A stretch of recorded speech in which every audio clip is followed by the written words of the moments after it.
فتح باب نبوت پہ بے حد درود، ختم دور رسالت پہ لاکھوں سلام، ختم دور رسالت پہ لاکھوں سلام۔ اللہم صلی علی محمد و آل محمد، اللہم صلی علی محمد و آل محمد۔ تمام صحابہ کرام کا اس بات پر اجماع ہے کہ آپ صلی اللہ علیہ وسلم کے بعد کوئی نبی نہیں آئے گا۔ اسی لیے حضرت ابو بکر نے صحابہ کرام کا ایک لشکر اس نبوت کی جھوٹی دعوے دار کی سرکوبی کے لیے روانہ کیا، جس کی وضاحت کے لیے ایک چھوٹا سا واقعہ بیان کر رہا ہوں۔ جنگ یمامہ مسلمہ کذاب کی دعوی نبوت کے نتیجے میں لڑی گئی، جس میں بہت سے صحابہ کرام شہید ہوئے، لیکن اس فتنے کو مکمل مٹا ڈالا گیا۔ خلیفہ اول سیدنا حضرت ابو بکر صدیق رضی اللہ عنہ نے خطبہ دے رہے تھے، لوگوں مدینہ میں کوئی مرد نہ رہے، اہل بدر ہوں یا اہل احد، یمامہ کا رخ کرو۔ بھیگتی آنکھوں سے وہ دوبارہ بولے، مدینہ میں کوئی نہ رہے حتیٰ کہ جنگل کے درندے آئیں اور ابو بکر کو گھسیٹ کر لے جائیں۔ صحابہ کرام کہتے ہیں کہ اگر حضرت علی المرتضیٰ سیدنا حضرت صدیق اکبر کو نہ روکتے تو وہ خود تلوار اٹھا کر یمامہ کا رخ کرتے۔ 1000 کے مقابل بنو حنفیہ کے جنگجو اسلحے سے لے کھڑے تھے۔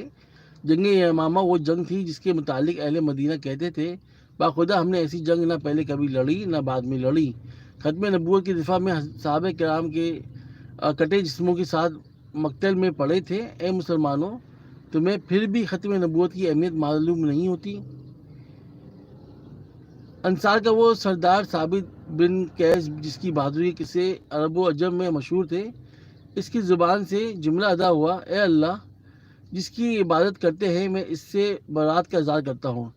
چشم فلک نے وہ منظر دیکھا جب وہ اکیلا 1000 کے لشکر میں گھس گیا اور اس وقت تک لڑتا رہا جب تک اس کے جسم پر کوئی ایسی جگہ نہ بچی جہاں شمشیر و سلاح کا زخم نہ لگا ہو۔ عمر بن خطاب کے بھائی زید بن خطاب جو اسلام لانے کے والوں کی صف اول میں شامل تھے، انہوں نے مسلمانوں میں آخری خطبہ دیا، واللہ میں آج کے دن اس وقت تک کسی سے بات نہ کروں گا جب تک انہیں شکست نہ دے دوں یا شہید نہ ہو جاؤں۔ اے مسلمانوں، آج کے مسلمانوں، میں تم سے مخاطب ہوں، تمہیں پھر بھی ختم نبوت کی اہمیت معلوم نہ ہوئی؟ بنو حنفیہ کا باغ حدیقۃ الرحمن میں اتنا خون بہا کہ اسے حدیقۃ الموت کہا جانے لگا۔ اس باغ کی دیواریں مسئلہ قلعہ کی تھیں۔ کیا عقل یہ سوچ سکتی ہے کہ ہزاروں کا لشکر ہو اور برابر مالک کہیں، اے مسلمانوں، اب ایک ہی راستہ ہے کہ تم مجھے اٹھا کر قلعے میں پھینک دو، میں تمہارے لیے دروازہ کھولوں گا۔ انہوں نے دیوار پر کھڑے ہو کر منکرین ختم نبوت کے اس لشکر کو دیکھا اور پھر تن تنہا اس قلعے میں چھلانگ لگا دی۔ قیامت تک جو بھی بہادری کا دعویٰ کرے گا یہاں وہ بھی سر پکڑ لے گا۔